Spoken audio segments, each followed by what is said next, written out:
আমরা দুপুরে একটা প্রেস রিলিজ করেছি, সেখানে উল্লেখ করেছি যে পদোন্নতি বঞ্চিত সরকারি কর্মকর্তা যারা তারা অনেক আবেদন করেছিলেন, তাদের আবেদন পর্যালোচনার জন্য সরকারের পক্ষ থেকে একটা কমিটি করে দেওয়া হয়েছিল সেপ্টেম্বরের 16 তারিখ। তো 3 মাসের মধ্যে এই কমিটিকে রিপোর্ট দিতে বলা হয়েছিল। কমিটি 3 মাস, তাদের 3 মাস মেয়াদ শেষ হওয়ার কথা ছিল ডিসেম্বরের 16 তারিখ। তার আগেই তারা আজকে তাদের সুপারিশ সহ বিস্তারিত একটা রিপোর্ট দিয়েছেন মাননীয় প্রধান উপদেষ্টার কাছে।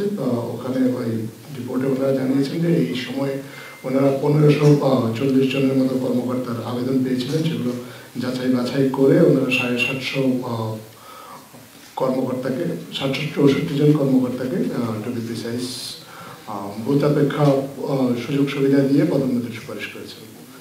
এবং মাননীয় প্রধান উপদেষ্টা আজকে কমিটির প্রধান ছিলেন জাকির আহমেদ খান, সাবেক অর্থ সচিব এবং বিশ্ব ব্যাংকের বাংলাদেশের বিকল্প নির্বাহী পরিচালক। উনি ওনার নেতৃত্বে আরও 5 সদস্যের একটা কমিটি কাজ করেছে। ওনারা আজকে রিপোর্টটা দিয়েছেন এবং সময় মতো নির্ধারিত সময়ের আগেই আসলে রিপোর্টটা দেওয়ার জন্য মাননীয় প্রধান উপদেষ্টা ওনাদেরকে ধন্যবাদ জানিয়েছেন এবং ওনাদের সুপারিশগুলো পর্যালোচনা করে এখন সরকার আসলে এই বিষয়ে প্রয়োজনীয় সিদ্ধান্ত গ্রহণ করবেন। ধন্যবাদ। 2009 সাল থেকে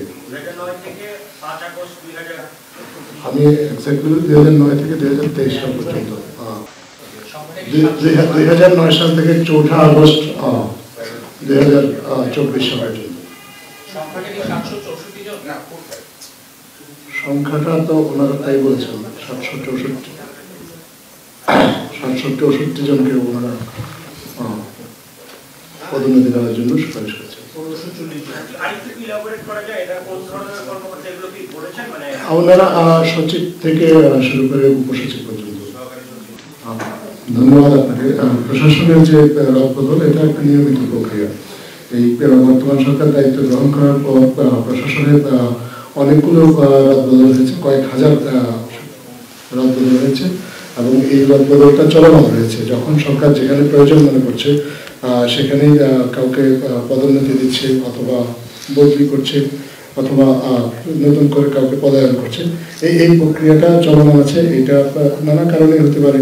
কাউকে যদি কারোর বিরুদ্ধে যদি আগের সরকারের দোষর হিসেবে কাজ করে বা সুবিধাভোগী হওয়ার মতো সেরকম গুরুতর কোনো অভিযোগ থাকে, তাহলে আসলে সেটাও বিবেচনা নেওয়া হচ্ছে। এছাড়া আরও প্রশাসনিক অন্যান্য যেসব কারণে একজন কর্মকর্তাকে পদায়ন, নিয়োগ, বদলি ইত্যাদি করা প্রয়োজন মনে করে সেগুলো নিয়মিতভাবে করা হচ্ছে। আর বিভিন্ন মিশনে যে পরিবর্তনের সুপারিশগুলো আমাদের রাজনৈতিক দলগুলোর কাছ থেকে এসেছে, সেই সুপারিশগুলোও কিন্তু সরকার সক্রিয়ভাবে বিবেচনায় রেখেছে। আপনারা জানেন যে ডিসেম্বর মাসেই আসলে বাংলাদেশের বেশ কয়েকজন রাষ্ট্রদূত তাদের PLR-এ চলে যাবেন এবং তাদেরকে রিকল করা হয়েছে। এই বিষয়ে অনেক আগে ঘোষণা দেওয়া হয়েছে। আরও প্রায় 20টার মতো দেশে রাষ্ট্রদূত পরিবর্তন হচ্ছে এবং সেই নিয়োগগুলো ইতিমধ্যে নেওয়া হয়েছে এবং এগুলো আসলে কিছু বিষয় আছে প্রশাসনিক প্রক্রিয়া, যে কারণে সরকারের পক্ষ থেকে হয়তো আনুষ্ঠানিকভাবে ঘোষণা করা হচ্ছে না, কিন্তু এই প্রক্রিয়াটা চলমান রয়েছে।